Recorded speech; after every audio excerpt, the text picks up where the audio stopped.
स्वाध्यायः परमः। Doctor Baba Saheb Ambedkar open university.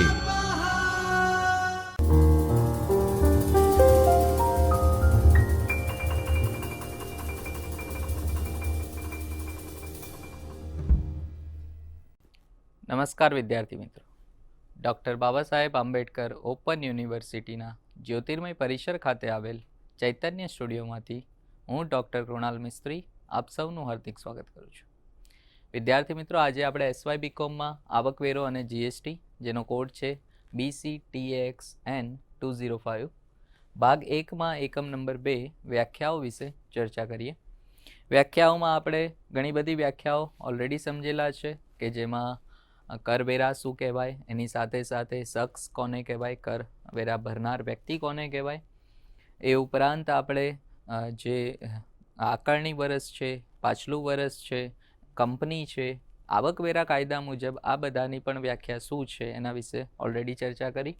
આજે તેનાથી આગળ કર ચોરી એટલે શું, કર પરિવર્જન કોને કહી શકાય, કર આયોજન એટલે શું છે, કરવેરા જે કાયદો છે એ મુજબ, અને સાથે સાથે આ ત્રણેય વચ્ચેનો જે મુખ્ય તફાવત છે તે શું છે તેના વિશે આપણે માહિતી મેળવીએ. સૌથી પહેલાં તો કર ચોરી એટલે શું. કોઈ પણ વ્યક્તિ હોય તો એને પોતાની આવકમાંથી જ્યારે અમુક ભાગ કોઈ બીજી વ્યક્તિને અથવા કોઈ બીજાને આપવાનું થતું હોય તો એ ન ગમે.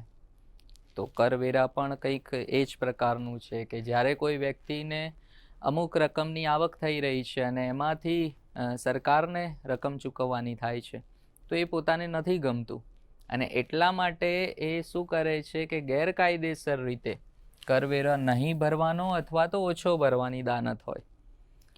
અને આવી દાનતના લીધે જ્યારે ગેરકાયદેસર પ્રવૃત્તિઓથી કરવેરો નહીં ભરતો એને આપણે કહી શકાય કર ચોરી. બરાબર. આવી જે યુક્તિ પ્રયુક્તિઓ છે, આયોજન જે છે, પણ આ આયોજન એવું છે કે જે ગેરકાયદેસર છે.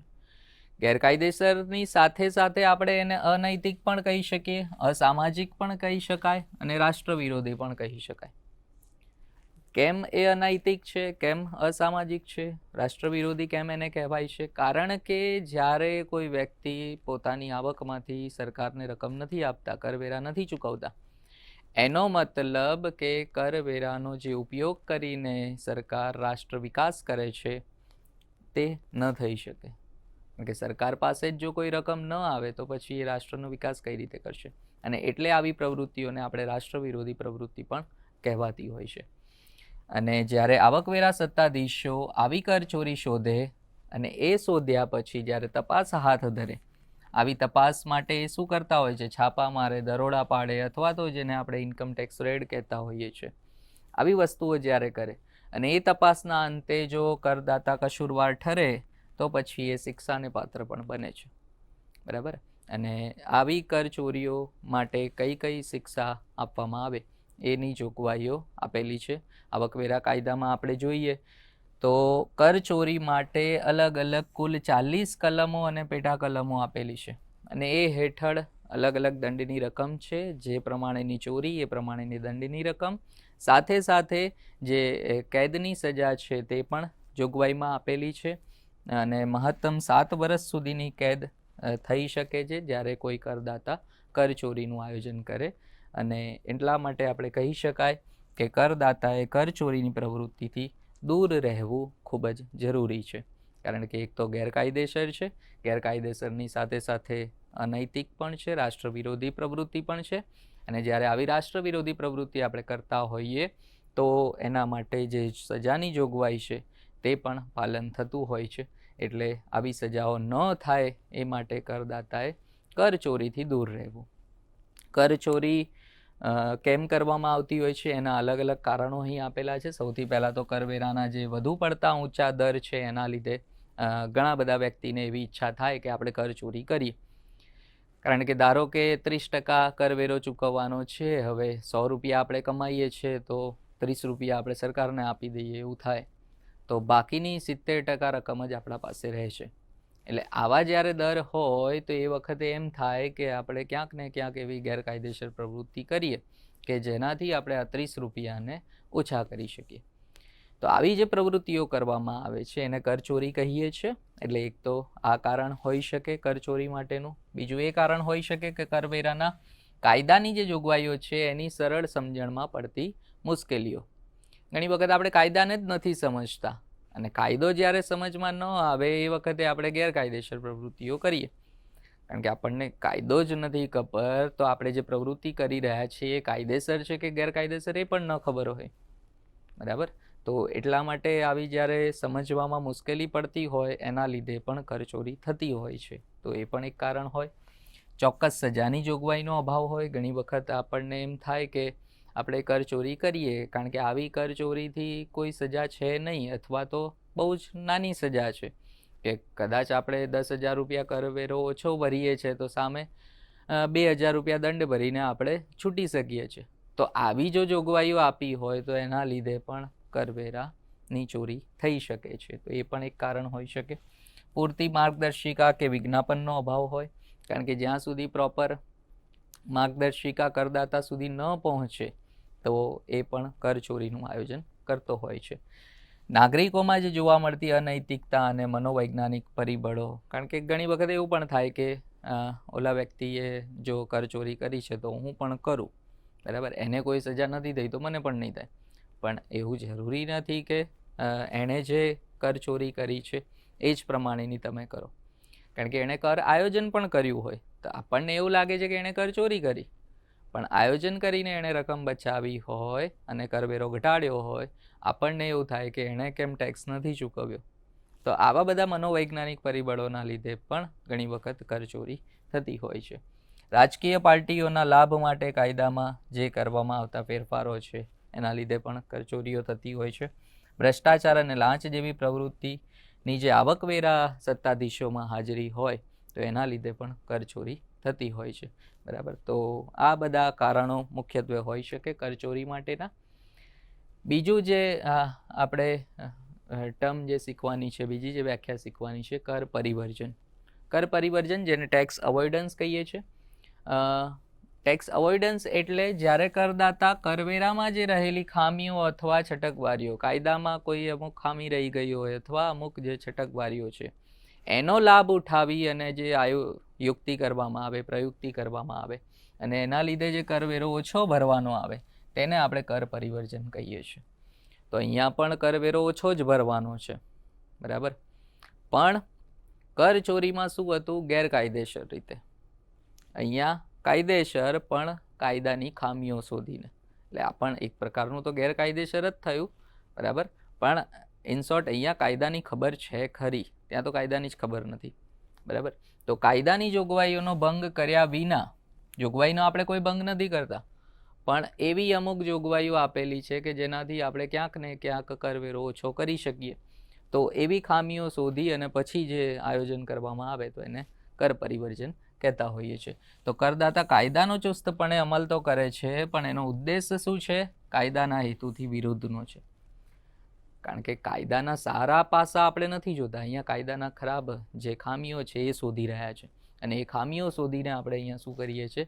જે ટેક્સ છે એને ઓછો કરીએ છીએ. બરાબર. તો આવી જે પ્રયુક્તિઓ છે મુખ્યત્વે કઈ રીતે ઉપયોગમાં લેવાતી હોય છે?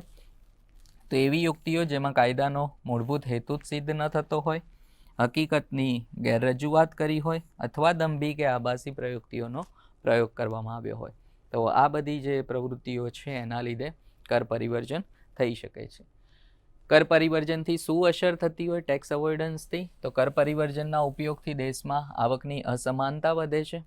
બરાબર. કે જે આવક સમાન રીતે વહેંચાવી જોઈએ એ નથી વહેંચાતી. કાળા નાણાંનું પ્રમાણ વધે છે.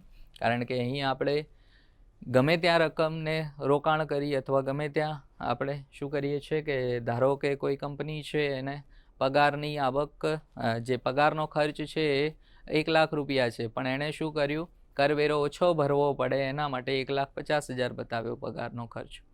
બરાબર. તો ખરેખર એણે ચૂકવ્યો નથી, પણ ચૂકવ્યો જે છે એના કરતાં વધારે બતાવ્યો. એટલે ખર્ચ વધારે બતાવે છે, એનાથી એનો નફો ઓછો થશે અને કરવેરો ઓછો ભરવાનો આવશે. તો આના લીધે શું થાય છે? કાળા નાણાંનું. કારણ કે 50,000 જે એણે બતાવ્યા છે એ ગેરકાયદેસર છે. બરાબર. પણ એણે શું કર્યું? છે કાયદેસર જ પ્રવૃત્તિ કે પગારનો જ ખર્ચ બતાવ્યો છે, એણે કોઈ અલગથી નવો કોઈ ખર્ચ નથી બતાવ્યો, પણ એની અંદર જે રકમ બતાવી છે એ ખોટી છે. એટલે જે ખામીઓ હતી એને ત્યાં એણે પૂરી કરી અને એનો લાભ ઉઠાવીને એણે કાળું નાણું ભેગું કર્યું. ફુગાવાનો દર વધે, મોંઘવારી વધતી જાય છે, દેશના અર્થતંત્રને નુકસાન થાય છે. બુદ્ધિશાળી વ્યવસાયિકો પોતાની બુદ્ધિ દેશ હિતમાં નહીં પણ આવા કરદાતાના હિતમાં વાપરતા હોય છે. પર ઘણા બધા ચાર્ટર્ડ એકાઉન્ટન્ટ શીખવાડતા હોય છે કે તમે આ રીતનું આયોજન કરો કે કાયદામાં આવી કોઈ જોગવાઈ નથી, તો આપણે શું કરીએ કે એનો ફાયદો ઉઠાવી અને કરવેરાને ઓછો કરીએ. તો જ્યાં બુદ્ધિ એમની વાપરવાની છે ત્યાં નથી વાપરતા, દેશના હિતમાં નથી વાપરતા, પણ આવા કરદાતાના હિતમાં. કારણ કે એને ખબર છે કે હું કરદાતાનું જો 50,000 બચાવીશ તો એમાંથી 5-10,000 મને પણ મળશે. તો એટલા માટે જો આવી બુદ્ધિ ત્યાં વપરાય તો એ પણ આપણા દેશ માટે બહુ જ નુકસાનકારક છે. સમાજના નૈતિક મૂલ્યોને પણ ખૂબ મોટી હાનિ થતી હોય છે. તો આ બધા એની અસરો છે કર પરિવર્જનની.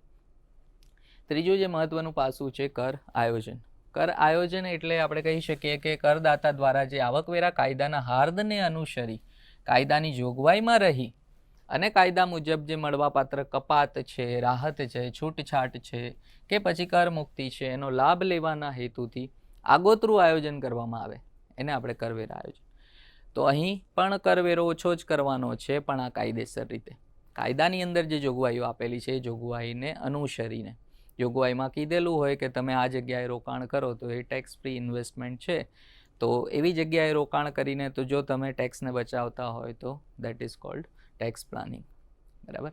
તો એટલા માટે આવી કપાતો અમુક આપી હોય કે તમે મેડિક્લેમ ઉતારો તો મેડિક્લેમમાં તમને આટલું ટેક્સમાં રાહત મળશે. તમે ક્યાં ઇન્સ્યોરન્સ લો છો તો એ ઇન્સ્યોરન્સની અંદર તમને આટલો ટેક્સમાં રાહત મળશે.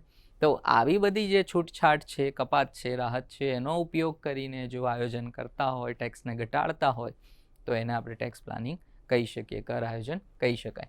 એટલે અહીં કરવેરાનું આયોજન કાયદાના હાર્દ મુજબ જે કાયદેસર રીતે નૈતિકતાપૂર્વક કરપાત્ર રકમ જે છે ઓછી કરવાના ઈરાદાથી કરવામાં આવતી જે પ્રયુક્તિ છે, એટલા માટે એને સંપૂર્ણપણે કાયદેસરની પ્રવૃત્તિ આપણે કહી શકીએ.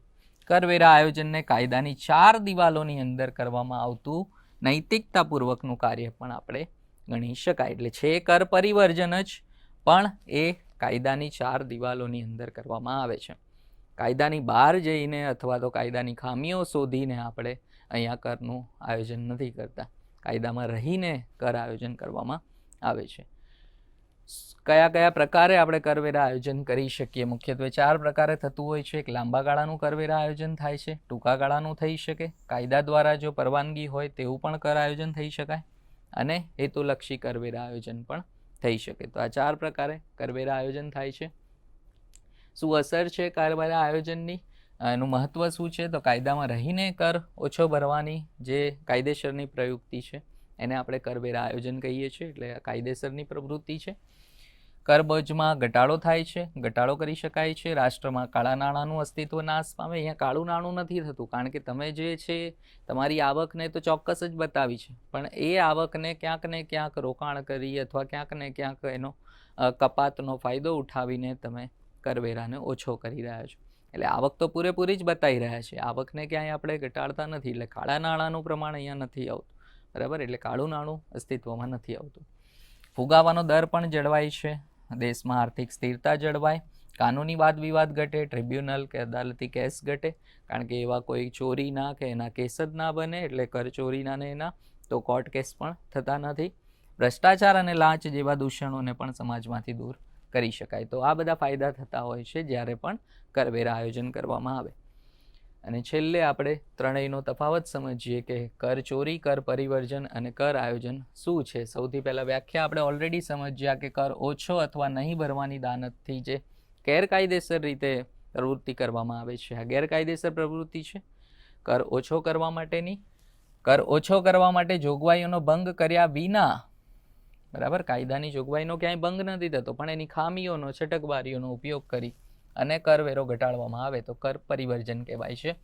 જ્યારે કર આયોજન એટલે કાયદાના હાર્દને અનુસરી કાયદાની જોગવાઈમાં રહી એમાં જે કપાતો, રાહતો, છૂટછાટ આપી છે એનો ઉપયોગ કરીને કરવેરો ઘટાડવામાં આવે તો એને કર આયોજન કહેવાય છે.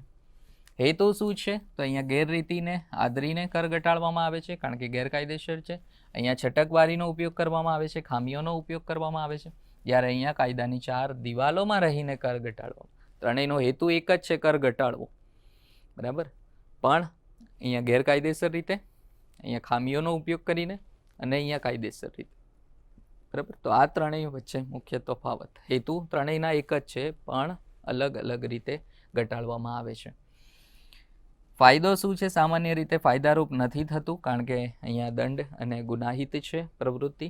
અહીંયા ટૂંકા ગાળા માટે ફાયદારૂપ થતું હોય છે, જ્યારે આ લાંબા ગાળા માટે ફાયદારૂપ છે, કારણ કે એમાં કાયદાનો ઉપયોગ કરવામાં આવે છે. અહીંયા કાયદાનો ઉપયોગ તમે એકવાર નહીં કરો, એકવાર ખામીનો ઉપયોગ કરશો, 2 વાર કરશો, પછી જ્યારે ઇન્કમટેક્સ ડિપાર્ટમેન્ટને ખબર પડશે કે આ ખામીનો ઉપયોગ થઈ રહ્યો છે, તો એ પોતાના કાયદામાં નવી જોગવાઈ ઊભી કરી દેશે. એટલે આ ટૂંકા ગાળા માટે ઉપયોગમાં લેવાય છે. કાયદાને તોડવા મરોડવા માટે આ પ્રયુક્તિનો ઉપયોગ કરવેરામાં કરવામાં આવે છે. જ્યારે અહીંયા કાયદાની ખામીઓ, ત્રુટીઓ અને છટકબારીનો ઉપયોગ થાય છે, અને આમાં કાયદામાં રહીને કર આયોજન સંપૂર્ણપણે જોગવાઈ મુજબ જ કરવામાં આવે છે. આ એક ચોરીની પ્રવૃત્તિ છે, કર ચોરી. સટ્ટાખોરીની છે, કર પરિવર્જન.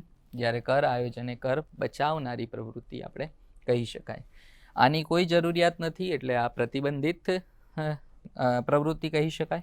અહીંયા પરિવર્જનની જરૂરિયાત હોય છે, જ્યારે આ ઈચ્છિત જરૂરિયાત છે. કાયદેસર રીતે તો બિલકુલ અનૈતિક અને ગેરકાયદેસર પ્રવૃત્તિ છે.